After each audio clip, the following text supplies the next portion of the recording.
तो अब हमारे पास जो है एक्सरसाइज 8.1 का क्वेश्चन नंबर 2 आ गया। इसमें हमारे पास क्या है, ए की सेट की वैल्यू हमें गिवन है, बी की सेट की वैल्यू हमें गिवन है और सी की सेट की वैल्यू जो है हमें यहाँ पर गिवन है। वो कह रहे हैं कि वेरीफाई करो A intersection B intersection C is equal to A intersection B intersection C. अब बहुत से बच्चे वेरीफाई में गए और फाइंड के मतलब को जो है यानी मुख्तलिफ बना लेते हैं। फाइंड का मतलब भी ये है कि इस सवाल को जो है यानी आप दोनों साइड्स को फाइंड करो, और वेरीफाई का मतलब भी क्या होता है कि जी आप जो है इसको फाइंड करो कि ये साइड्स आपस में इक्वल आ रही है। अगर वो वेरीफाई की जगह यहाँ पर फाइंड भी लिख लें तो इसका यही मतलब है कि ये दोनों साइड, इसका मतलब ये है कि आपस में इक्वल आ रही हैं कि नहीं, यानी ये साइड और ये साइड आपस में इक्वल है कि नहीं। तो अगर वेरीफाई की जगह फाइंड भी कोई लिख दिया अगर क्वेश्चन में, तो आपने जो है परेशान नहीं होना, एक ही मतलब है, क्योंकि बहुत सारे बच्चे इसमें मिस्टेक कर देते हैं। तो यहाँ पर हमने सबसे पहले पहली साइड फाइंड करनी है, तो हम यहाँ पर जो है लेफ्ट हैंड साइड देख लेते हैं। ठीक है, इससे क्या होगा, तो सबसे पहले हमने क्या कहा था, हम सबसे पहले ब्रैकेट वाली वैल्यू को सॉल्व करेंगे। ब्रैकेट वाली वैल्यू हमारे पास यहाँ पर कौन सी है, हमारी ए इंटरसेक्शन बी, क्योंकि ब्रैकेट जो है सबसे पहले हमारे पास पहले सॉल्व होती है। तो ए का सेट हमारे पास गिवन है 1, 7, 11, 15, 17 और 12, और इंटरसेक्शन बी के सेट की वैल्यू ये हमारे पास गिवन है 11, 17, 19 और 23।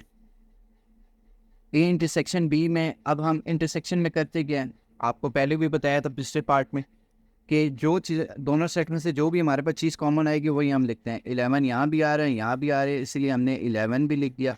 17 यहाँ भी आ रहा है, यहाँ भी आ रहा है, इसलिए हमने 17 भी लिख दिया। ठीक है, बाकी 19 भी नहीं आ रहा, ना 23 इस सेट में है, तो इसीलिए हमारे पास सिर्फ 11 और 17 ही हमारा ए इंटरसेक्शन बी का जो है हमारे पास आंसर है।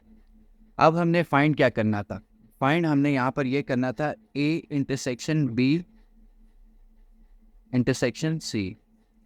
तो वो हम किस तरह फाइंड करेंगे, तो वो ए इंटरसेक्शन बी की वैल्यू क्या है, हमारे पास अभी हमने निकाली थी 11 और 17, ये सेट ऊपर हमने फाइंड किया है। इंटरसेक्शन सी की वैल्यू वो जो हमें क्वेश्चन के अंदर गिवन है 2, 3, 5, वही हमने लिखी। अब इंटरसेक्शन में भी हमेशा हम एज इट इज़ कॉमन लिखते हैं, तो अगर जो है हमें दोनों में से कोई चीज़ भी ना मिले, इसमें भी 11 अगले सेट में नहीं है, 17 भी अगले सेट में है, तो इसका मतलब एम्प्टी, इसका मतलब जो है हमारे पास क्या नल आया, हमारे पास इसका आंसर जो हमारे पास जो है लेफ्ट हैंड साइड इक्वेशन 1 का हमने इसे नाम दे दिया। अब यहाँ पर हमने राइट हैंड साइड फाइंड करनी है। अब राइट हैंड साइड हमारे पास कौन सी थी, ये वाली। तो सबसे पहले A intersection B intersection C थी हमारे पास।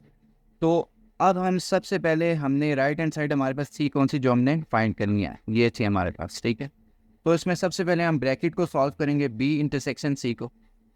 तो बी की वैल्यू जो हमें सेट के अंदर गिवन है वो हम लिखेंगे 11, 17, 19 और 23।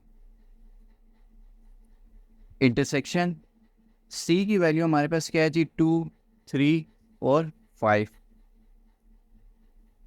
इसके अंदर अब हम इंटरसेक्शन में कॉमन चीज़ देखते हैं दोनों सेट पे, इसमें भी कोई कॉमन चीज़ नहीं बन रही, इसीलिए जो है ये खाली सेट बनेगा, इसका मतलब नल। अब हमने फाइंड क्या करना था, A intersection B intersection C. तो अब हमें यहाँ पर ए की वैल्यू क्या है जो हमें ऊपर क्वेश्चन के अंदर गिवन है, 1, 7, 11, 15, 17 और 12।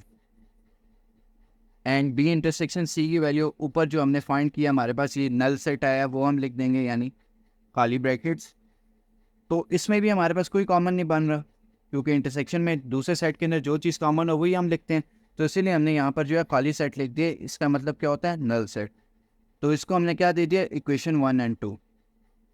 अब हम रिजल्ट 1 एंड 2 का जो है हम देखेंगे आपस में बराबर आ रहा है कि नहीं।